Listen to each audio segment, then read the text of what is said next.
ഞങ്ങളുടെ നിലപാടെന്താ? വീര്യം കുറഞ്ഞ മദ്യം ഉൽപ്പാദിപ്പിക്കണം എന്ന് തന്നെയാണ്. വീടിന് കൊണ്ടുവന്ന് വിൽക്കണമെന്നല്ല, ഉൽപ്പാദിപ്പിക്കണം എന്നാണ് ഞങ്ങൾ ആലോചിച്ചത്.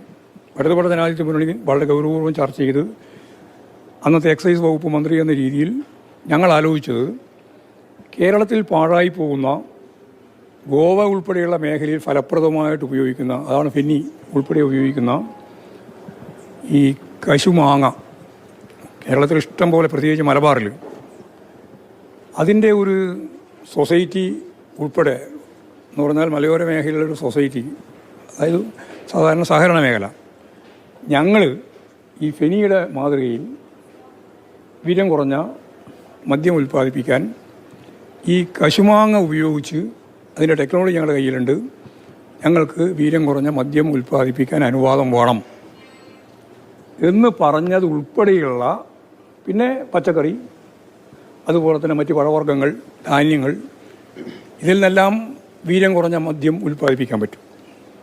അങ്ങനെ വീര്യം കുറഞ്ഞ മദ്യം ഉൽപ്പാദിപ്പിച്ച് കർഷകർക്ക് വളരെ ഫലപ്രദമായി അവർ നഷ്ടപ്പെട്ടു പോകുന്ന